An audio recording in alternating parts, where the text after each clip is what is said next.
no tika neno wa live Lakwed TV one wati food studio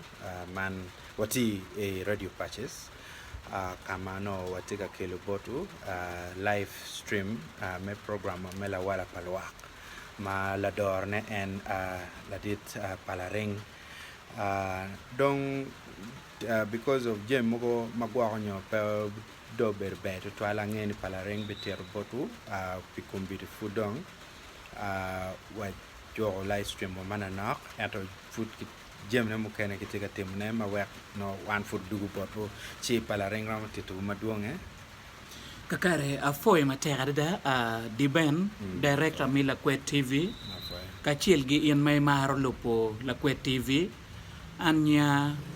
o team Steven Palaring atiyo ki radio patches ador yup makilwani la wala palwake yupi anone wanywa ko jemme ma pigitego manokati dia chabere chi ada ini armatine ene no watama ne wanen loka chiel mainore mono dano kumbedi gitika karo ke yema teka da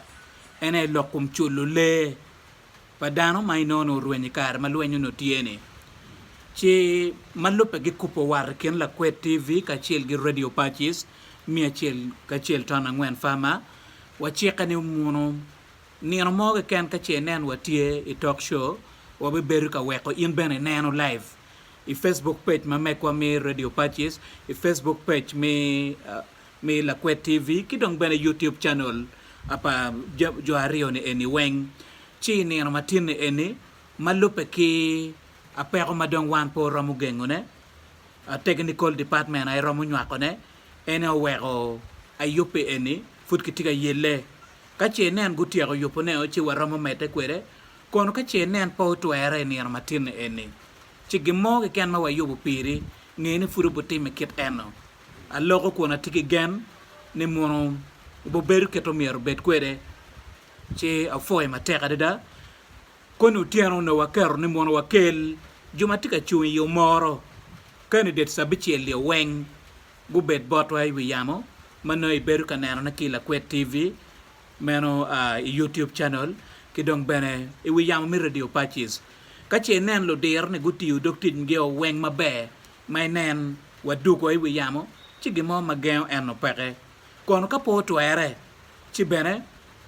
yo pala chwech wan pe wageo enta mero cheke borne mono Lakwed TV ka chiel gi radio patches tie menene mono e kelo lokmano je mano diu dano wa kelo wa yaro ka baleng foi matek ro la chwech mi polo mete ke gwoko ka mogi ken maitie yen maiti lo ma woro yen maiti Uganda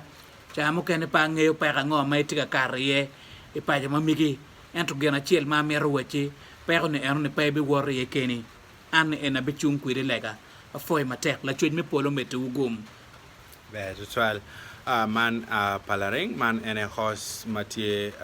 ka no ka dorwa chidong gwanyo era enonyo technical foul enoni odonyo chochot an particular mo angeni palaring do tero jemo weng jema wagor dogino ma wayubu ki botu kainen jema du kakare fudwa bikelne pian man perte jema wan wa yubu dong no bien botu no meku mekwa bena weng so wa nywako wono ci furu bi bieno ana fo ma tek mere ke loko Lakwed TV wan po mere gi mo time ci walingo mo ka gi mo time o merwa pu yu ngo ma time kar cha ma hakka zutemo ni na di mona nge hakka zutemo hacking system mekwa Lakwed TV uchung kerwa maber da wajo botu ana fo to 12 an la dit ben radio patches man compound ne ana fo ma tek cha modong wan furu makke